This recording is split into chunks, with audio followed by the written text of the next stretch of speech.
les observations sur les 800 000 dernières années. Donc, on connaît un petit peu les caractéristiques du climat sur des périodes aussi longues, en particulier grâce au forage au Groenland, au forage en Antarctique. Donc, on fait des carottes de glace, qui sont de longs cylindres de glace de plusieurs kilomètres de long, jusqu'au socle rocheux. Donc, on a des carottes de glace qu'on va analyser. On récupère plein de choses dans les carottes de glace. On récupère des poussières, donc on peut analyser les aérosols, les pollens.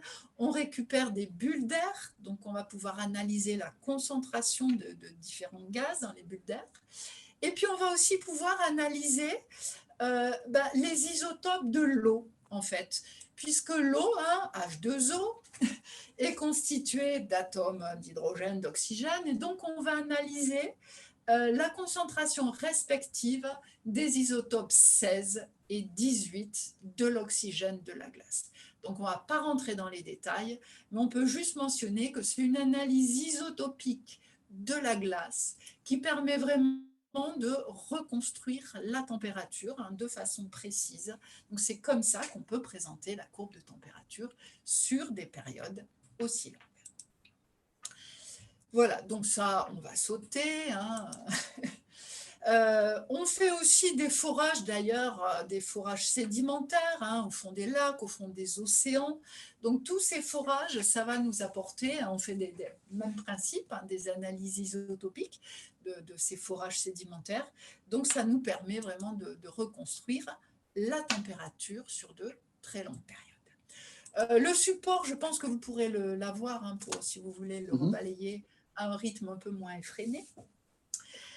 Donc, ce qu'on peut dire, c'est que le climat n'a pas cessé de fluctuer au cours des 800 000 dernières années. On a cette alternance de périodes glaciaires et de périodes interglaciaires. Là, pour l'instant, on est dans un interglaciaire, c'est l'Holocène, qui a commencé il y a 11 700 ans à peu près. Et on la comprend bien, cette alternance de périodes glaciaires et interglaciaires, en fait.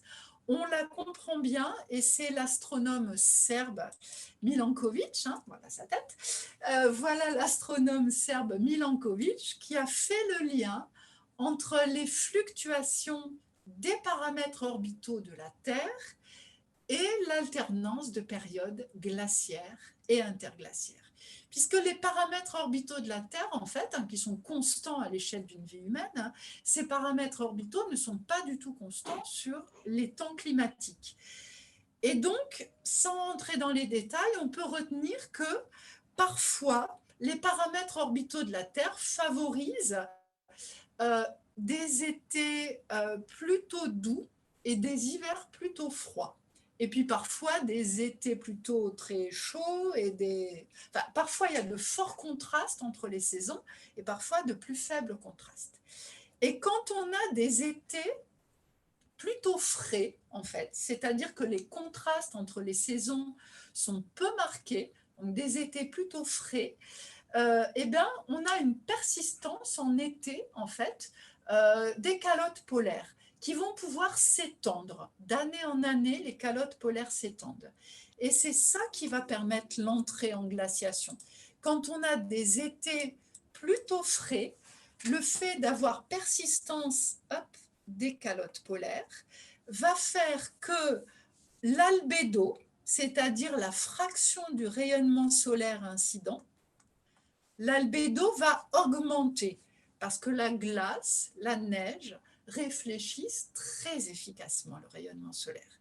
Donc, quand on a cette configuration des paramètres orbitaux qui favorisent des étés plutôt frais, les calottes polaires peuvent s'étendre, l'albédo augmente, du coup, moins de rayonnement solaire disponible, du coup, les calottes polaires augmentent encore, du coup, encore moins de rayonnement solaire disponible, etc.